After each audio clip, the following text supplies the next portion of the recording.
हरिओम। मैं सुनीता वीरा परदेसी तलेगांव दाभाडे से बोल रही हूँ। सब में पहले बापा का बहुत बहुत शुक्रिया कि उन्होंने मुझे अपने परिवार में शामिल कर लिया।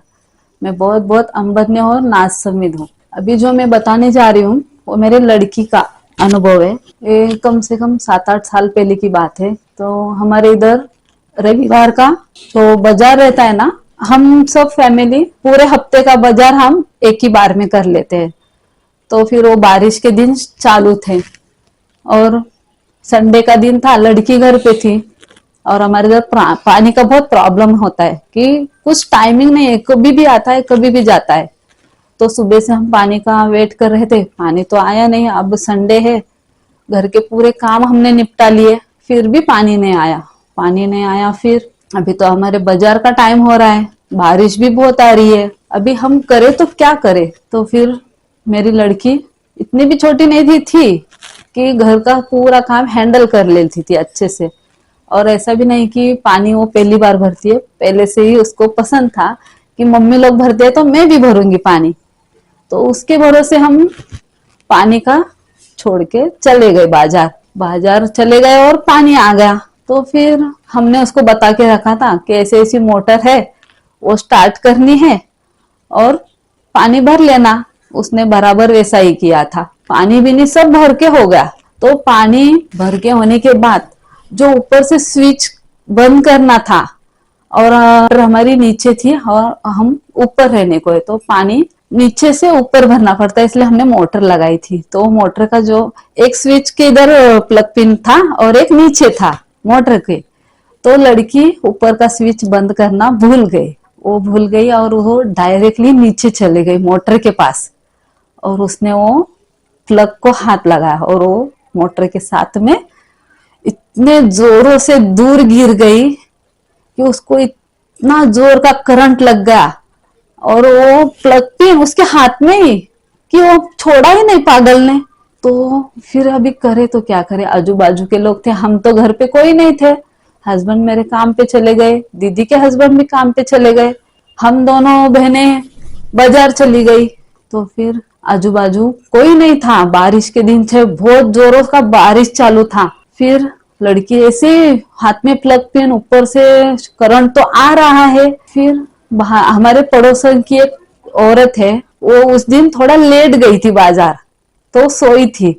तो वो बच्चा मेरा ऐसा गिरा था कि उसके हाथ में प्लग पिन और नीचे बारिश में ऐसी सो गई थी डायरेक्टली कि ऊपर से पानी गिर रहा है, उसके हाथ में प्लग पिन है और वो बच्चा बेहोश हो गया है। और सास ससुर हमारे बूढ़े थे तो वो सो गए थे, उनको पता ही नहीं कि पानी आया है, क्या क्या चल रहा है। और फिर वो पड़ोस वाली आई, उसने संडे की वजह से उसके दोनों के पति घर में थे, तो वो दोनों को उठाया उन्होंने कि ये बच्चा देखो ऐसा क्यों सो गया है। तो उन्होंने लकड़ी से प्लग पिन निकाल रहे थे, तो वो दोनों को इतना जोर का झटका लग गया कि वो सहन नहीं कर पाया कि वो दोनों भी बाजू गिर गए कि करंट अभी भी उसके हाथ में था कि करे तो क्या करे। फिर उनको याद आया कि ऊपर का प्लग पिन का बटन जो मेन स्विच है वो बंद नहीं किया है। वो दौड़ते दौड़ते ऊपर चले गए और उन्हें वो स्विच बंद कर लिया। लड़की तो अभी मेरी बेहोश हो गई और हम बाजार, हमको कुछ पता ही नहीं कि घर में क्या चल रहा है। तो फिर सब लोग जल्दी जल्दी उसको उठाने लगे, सास ससुर भी बाहर आ गए कि क्यों दंगा चल, इतना शोर चल रहा है। फिर उनको पता चला कि लड़की को बहुत जोरों का शॉक लग गया है। बहुत कोशिश की सब लोगों ने उसे उठाने की, फिर भी लड़की उठ नहीं रही थी। आजू बाजू में बोल रही कि उसके मम्मी को बुला के तो लाओ, कि उनको कुछ पता ही नहीं कि इतना जोरों का शॉक लग गया है बच्चे को। शॉक लगने के बाद तो आदमी जैसे कि चले ही जाता है, लेकिन बापू की कृपा थी हम पे, आज भी है। एक पड़ोसन हमारे पास आई बाजार में, वो हमको बोली कि आपकी लड़की को बहुत जोरों का शॉक लगा है, आपको पता नहीं है। तो हम बोले हम तो बाजार आए, हमको तो कुछ पता नहीं है। फिर हम दौड़े दौड़े घर आए। उसके पहले सास ससुर लड़की को लेके हॉस्पिटल जा रहे थे कि वो बेहोश हाल में थी, कि उसको चला नहीं जा रहा था, वो कुछ नहीं। तो उसको उठा के रिक्शा में बैठा लिया और फिर उसको हॉस्पिटल लेके जाने के पहले की बात लड़की ने मुझे बताई कि मुझे कुछ नहीं पता कि मुझे क्या हुआ। उसने होश में आने के बाद कि मम्मी मेरे को चिल्लाएगी कि मैंने वो प्लग पिन का बटन स्विच बंद नहीं किया है, वो डर के मारे हॉस्पिटल जाने नहीं बोल रही थी। उसको होश कैसे आया तो वो बता रही थी मेरे को कि मम्मी मेरे को जब रिक्शा में बिठाया तो मेरे बाजू में ना बापू आके बैठे थे। उन्होंने मेरे सिर पे हाथ फिराया कि बच्चा उठ जा, तेरे को कुछ नहीं हुआ है।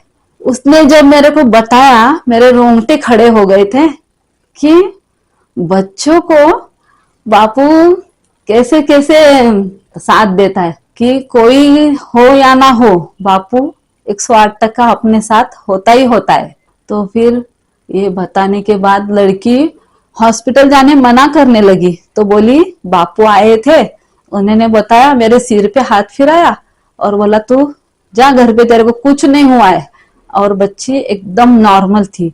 बापू हमारा किस किस तरह से कैसा कैसा हमको साथ देता है, यही बोलना था मुझे कि ये बहुत बड़े अनुभव मेरे जिंदगी भर मुझे याद रहेंगे कि बापू ने हमारे वास्ते बहुत किया है।